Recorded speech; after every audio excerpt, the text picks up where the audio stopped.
I don't know if I've spoken to this man since I left ESPN. Tim Leggler is on the Rich Eisen Show. What's up, Tim? What's up, Rich? Good to be on with you again, Hey, man. man. I think we probably spoke at some point along the way. I don't know if you've been on the show or I don't know. But I used to do those sports centers with you. Here's Tim Leggler. Stuart Scott and I used to have a tug of war for your attention. Like we used to do those things back in the day, man. I remember those days vividly. Absolutely. It's been 20, believe it or not, it's my 24th season at ESPN. I believe it. And there's not many of the originals that I used to come up and work with at Bristol are still there anymore. So it's been a long time. Well, Tim, it has been, and it is great to see you. And I would love to give you the floor on how much trouble you think Oklahoma City currently is in now, Tim. Yeah, look, I don't know that I would consider it dire situation for them at all. I do think there are some things that were concerning for them last night and that have to be addressed. And I think it starts for me with the fact that they, for some reason, they didn't apply quite the same amount of physical pressure to Tyrese Halliburton last night that they did in the first two games. And we all knew that that was the focus. That's all we've talked about, the pace, the speed. Halliburton's got to get going and get downhill and all of those things we talk about. But I thought that Oklahoma City helped that last night. I didn't think that he felt them up the court as much as he did in the first two games in OKC. And as a result, you did see a team play earlier in the shot clock. The ball was being advanced up the floor with the pass. It was being advanced with the dribble into the lane earlier in possessions. So it looked like for the first time in the series, the Pacers offense that I've watched all year, the Pacers offense that I've seen in the playoffs, the Pacers offense that frankly is one of the hardest in the league to defend.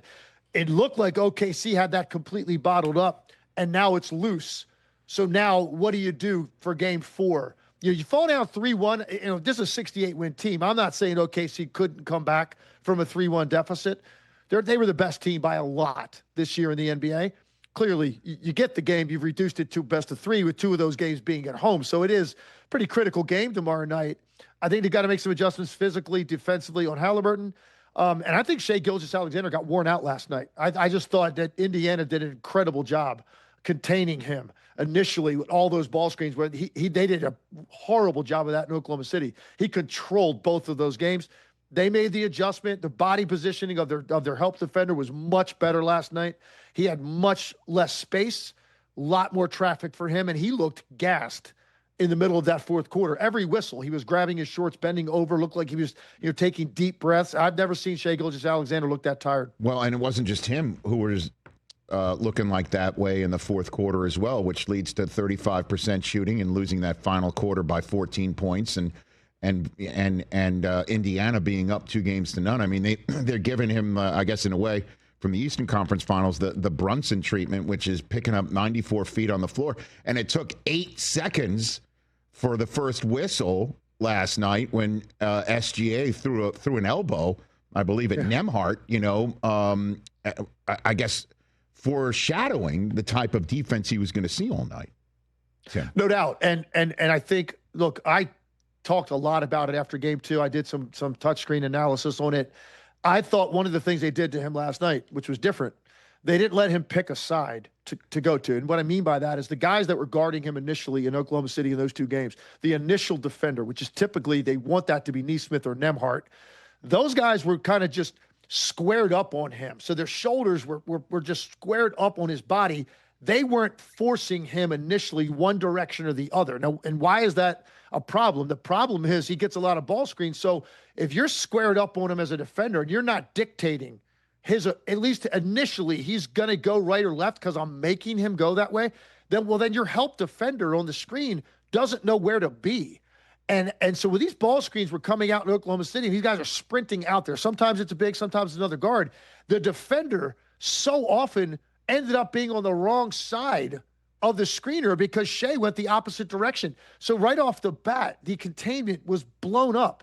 And now you had two guys behind him. So in essence, creating these 4-on-3s where he was in the lane the entire time. I thought last night, right off the bat, they were establishing by putting one foot up in front of the other, you're not coming this direction, not initially. And now the defender knows, okay, great. Now I can position myself so that at least here in the beginning, we're going to keep you contained. and make you give the basketball up. So the adjustment was made. They had 2.5 days to look at that, watch the film. Did not think the footwork on the initial guy guarding him was very good at all, and it was confusing the help defender, and Shea was loose the entire time. He was not loose last night. He saw a ton of traffic, a lot of pressure. He got hit a lot coming off screens with that help guy. And over the course of 48 minutes, it takes its toll. And it took its toll on Shea last night. And they're going to have a great response tomorrow night. There's no doubt in my mind. But Indiana, give them credit, because that looked like the best version of themselves most of that game. I think they all to a man said that after the game, actually, when they were in front of a media microphone, Tim Leggler here on the Rich Eisen Show. And to win a championship, you need to have multiple people on your team to be in a zone. And you could make the case, and you might have just done over the last couple minutes, Tim, that the pacer most in a zone is Rick Carlisle. And he's just in that coaching zone, his staff as well. What are they doing? You just gave, I guess, one example there, but what are they doing since the first of the year, pretty much? I mean, the Pacers had one of the best records since the calendar turned to 2025. What are they doing, Tim? What is Carlisle doing here? I think specifically what he has done, and I give him a lot of credit for this. I've known Rick a very long time. In fact, he worked at ESPN for at least 1 year. I remember back in studio, we did a lot of TV together. I got to know him very well. So I know how bright he is. He has done an incredible job adapting to modern style offense. If you'd have told me a Rick Carlisle team would look this way and play this way offensively, 15 years ago, I would have said there's no way. He's adapted to it now because the personnel dictates that he has to. Tyrese Halliburton has to play a certain way to be this effective. What they do better than anyone in the league is make incredibly quick decisions with the ball. There's not a lot of wasted dribbles with this offense. It's all player movement, ball movement, and quick hitters. When you get it, you go. You know where the next read is supposed to be. So it makes it a lot harder defensively to catch up to it. Now, Oklahoma City is the best team in the league defensively, and not just by today's standards. Rich, I think historically this is one of the best defenses I've ever seen. It's done differently. It's not like the teams I played against in the 90s, like the Knicks and the Bulls and the Pistons, the Heat, that mauled you physically. These guys are handsy, but it's all about speed.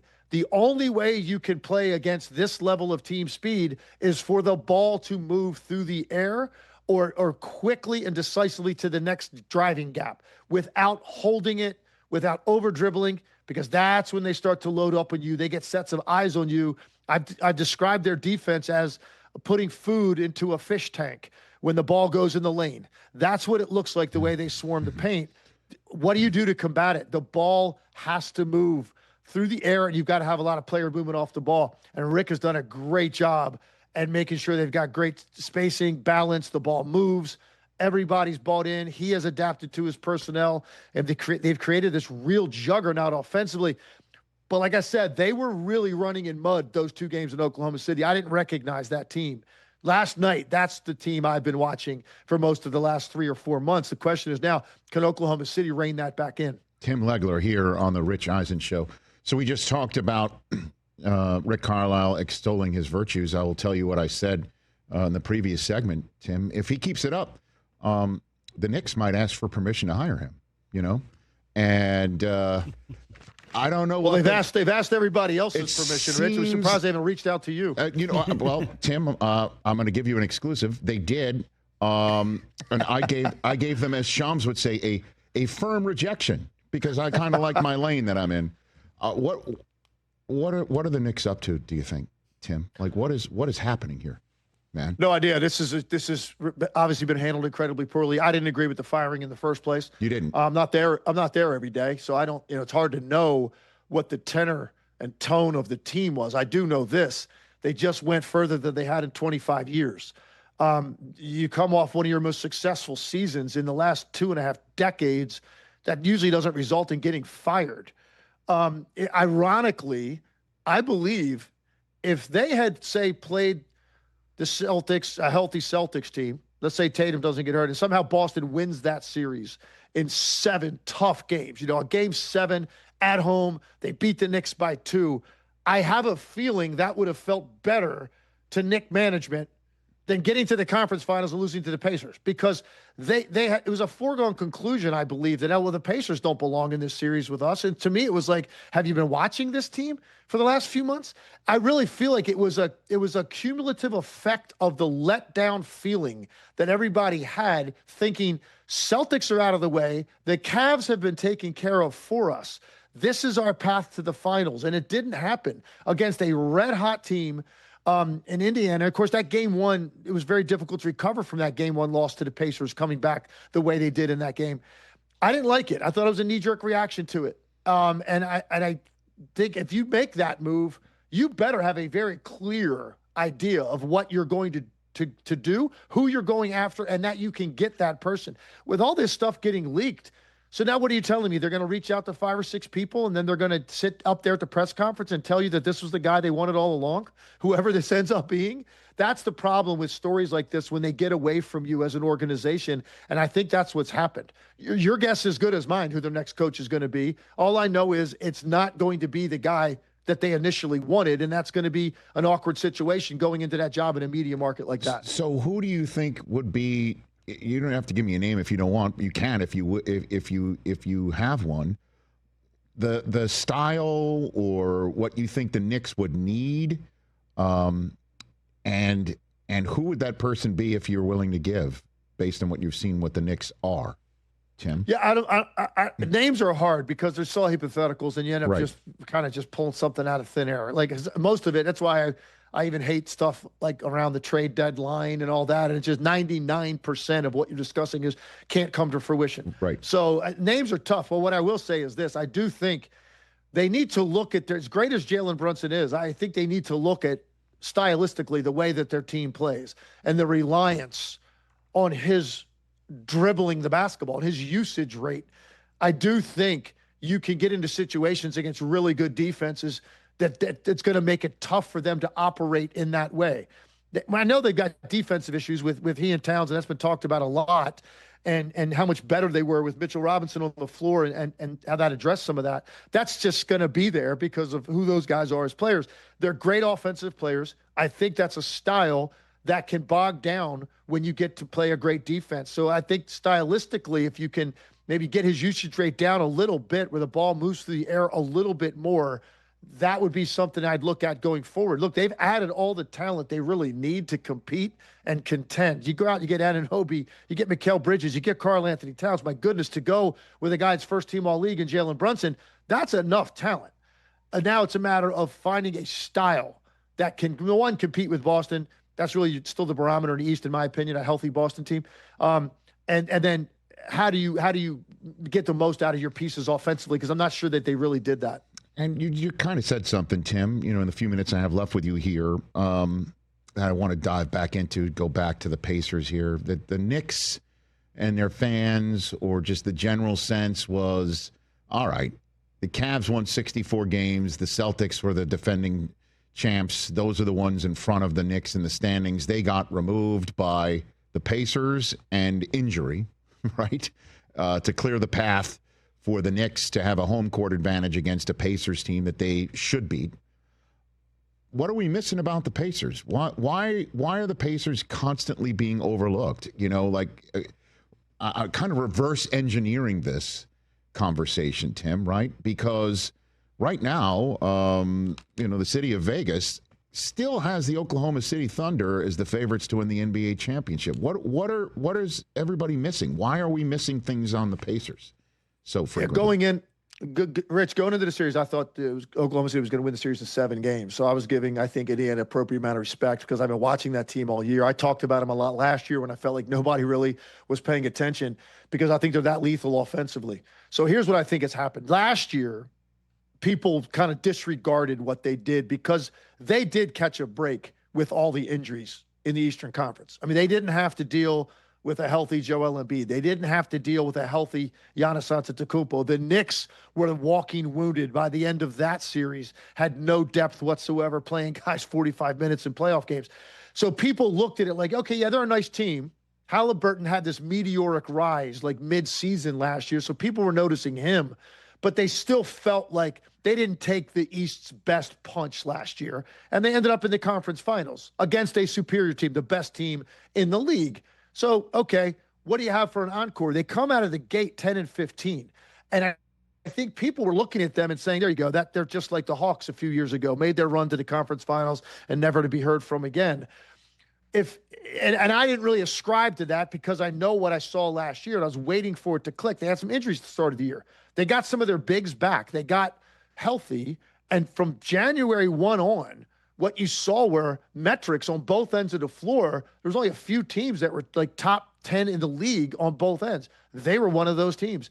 And so if you're watching them night by night, they really surged. But by that time, I think a lot of people had checked out on them. They weren't paying attention to them when they were 5 games under 500, like past Christmas. And now you look up here by March, you're going, wait, this team's pretty hot.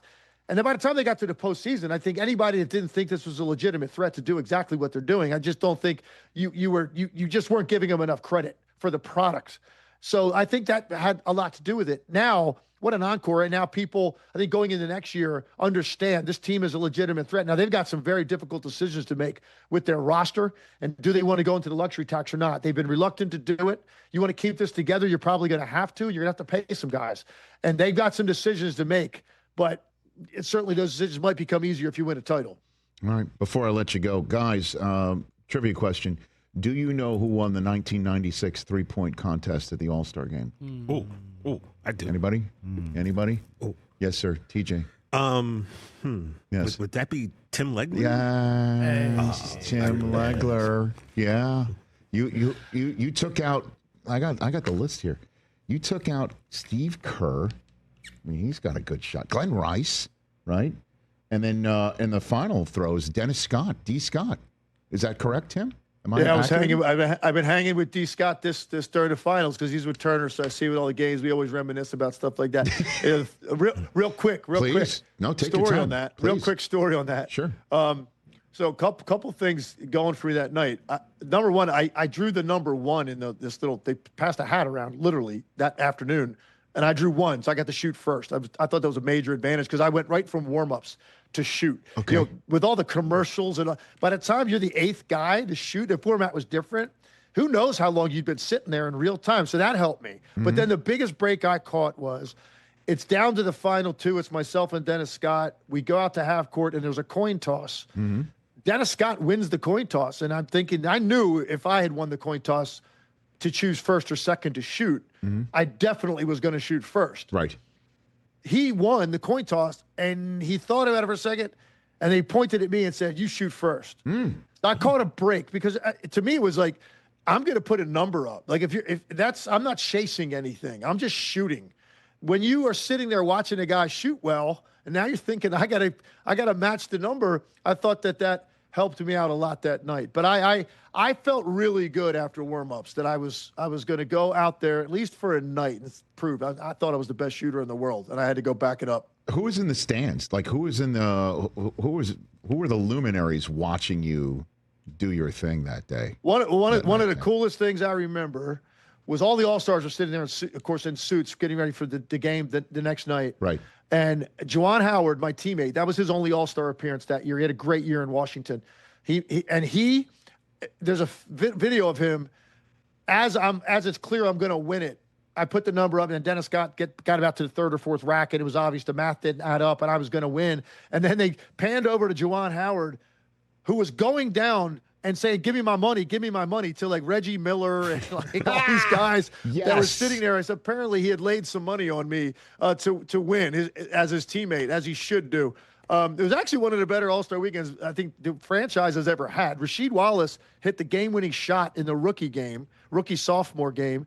Juwan had his only All-Star appearance, and I won the three-point shootout. So the Washington then Bullets had probably their most memorable All-Star weekend. I'm trying to, I'm going to take a stab here. I'm wondering, one of the individuals who he said, give me my money to, was it Michael Jordan?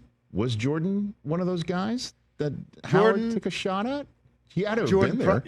Yeah, for sure. Your future teammate must have been there, right? and a team that they won. See, that was '96. They won the title that year. Yeah, he had to have been there. So yeah, he was there. Unfortunately, I always tell people I played in the league for 10 years, from 1990 to 2000. Yeah. And Michael Jordan won 6 of those rings, so he didn't really give anybody else much of a chance during that decade. Yeah, timing's everything, isn't it, Tim? Timing's everything. Sure is. Well, I'm glad Sure our is. timing's finally back at it after Yes. 22 years, us just chilling and hanging and talking on TV and this time radio as well. Again, what a pleasure. Let's do this more often, Tim. I'd appreciate it.